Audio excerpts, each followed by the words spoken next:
Hello, everyone. I'm Bo from Brutal Commentary, and today I'm gonna be breaking down our main event for Friday Fight 147.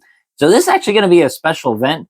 I won't lie to you. I don't know in particular why, but either way, this is gonna be in Lumpini Stadium in Thailand, and it is just gonna be an absolutely fantastic night of fights. But that main event in particular, absolutely fireworks. As for the vacant one flyweight Muay Thai title, we have Thai legend Nong-O taking on the surging Russian destroyer Asadula Imangazaliev. This is just, fantastic. It's fireworks, right? You got Nong-O, a legend of Muay Thai, one of the most decorated fighters to ever step into one championship, has fought legend after legend after legend as well. Just one of the best Muay Thai fighters alive. On the other hand, you have Imangazaliev, a surging, dangerous, and very aggressive fighter. He's going to look to make a statement against a fighter like Nong-O. It is experience versus momentum, control versus chaos. There's one important thing I should note. And during my time making this video, the weigh-ins have already actually happened, and it is important to note that Ghazali has failed the hydration clause and won, and so he is ineligible to win the belt. So if Nong-O would win, he is the champion. But if Imam Ghazali wins, the belt will remain vacant. So that is an important factor to put into this fight, as it might change some of my predictions, but overall, I don't think it's going to change my excitement for this fight. So, starting with Nong-O. At his best, Nong-O is one of the most technically sound Muay Thai fighters you'll ever watch. Everything he does is clean, efficient, and calculated. His game is built around elite timing, defensive awareness, and counter striking. Nong-O doesn't waste movement, he doesn't overextend, he waits, he reads, and punishes mistakes. I mean, this guy with like over 200 fights, you learn a lot from over 200 fights. One of the biggest weapons for Nong-O is his kicking game. His body kicks and low kicks aren't just for scoring, they are fight-altering weapons. And so he uses them to control the range, break rhythm, and slow opponents down over time. And defensively, he's just as sharp. Very tight guard, great composure, and excellent ability to stay calm under the pressure. But there is a reality for this. Nong-O is not in his prime. He is 38 years old. He is 39 years old, and he's had so many fights.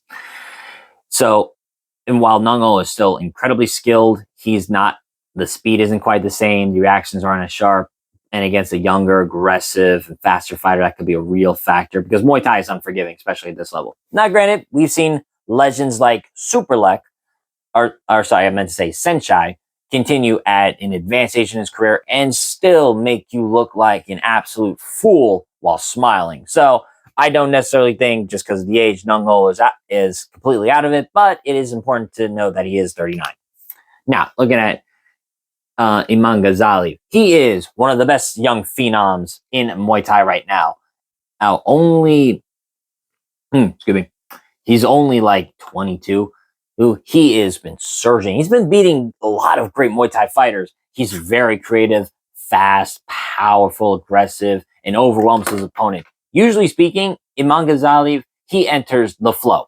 Axe kicks, spinning back kicks, spinning back fists, body shots. This guy is such an offensive dynamo, just built around pressure and damage. He's not going to wait around for his opponents to come at him. Imam Ghazali, he's coming forward, throwing combinations and forcing exchanges. And when he lands with some dangerous power for a 135 pounder. He's got real power and he's not afraid to let it go. But what makes him more dangerous is not just his power, but the willingness to push the fight. Imam Ghazali, he forces opponents into uncomfortable positions. Against someone like Nong-O, that's a key. So I think the fight comes down to a very clear dynamic. Nong-O wants to control the fight, while Imam Ghazali wants chaos. If Nong-O can slow the fight down, manage distance, and pick his shots, he can absolutely win this fight. That's how he's beaten countless opponents before. But if Imam Ghazali is able to push a pace, force exchanges, and keep Nong-O on the back foot, the fight starts to shift. Because at this stage, Nong-O may not have the same ability to deal with sustained pressure or damage, mind you, over time like he did in his prime. Plus, you also look at just the pace and the damage factor. This is where the fight, this is where I think the fight really turns. Because Imangazaliev's pace and physicality are going to be a major factor. He is younger, he is fresher, and currently this run on, specifically, you look at his one, oh God, it's a little hard to say because one championship, right? But basically, you look at Imangazaliev's run through one, he's undefeated at 7-0, 6 of those being finishes. And he's going to be the one pushing the action. Even if Nong-O has momentum, and he will, he'll definitely have moments. The question is whether he can maintain control or for the entire fight. But if he can't, those moments of pressure from Imangazaliev will start to add up. So, just sort of final assignment. Nong-O is still dangerous. He's still technical. And he's still capable of winning this fight if he controls the tempo. But this feels like one of those fights where the younger, more aggressive fighter starts to take over. So Imangazaliev's pressure, power, and pace are going to test Nong-O in ways that are difficult to deal with at this stage of his career. Even though the older you get, the more experience you have and the more you're used to dealing with fighters who are going to be younger, more explosive, but maybe not as tamed with their aggression. But I think Imangazaliev is just such an offensive dynamo that it's going to overwhelm Nong-O. Even though I think Nong-O is going to have success early with his technique and timing, I just think Imangazaliev's power, pressure, and physicality will take over and lead him to get a statement win. Now, I am going to pick Imangazaliev. I'm going to pick him via TKO in this one. I just think he's too much of an offensive dynamo not to win via finish.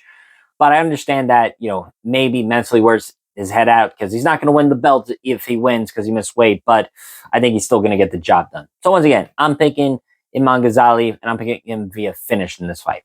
But with that being said, that's been my breakdown of this matchup. If you enjoyed this video, like, subscribe, and leave a comment down below on who you think's going to win. But until then, I've been Bo from Brutal Commentary. I thank you all for listening. And remember, stay calm, stay respectful, and enjoy the violence. I'll see y'all next time.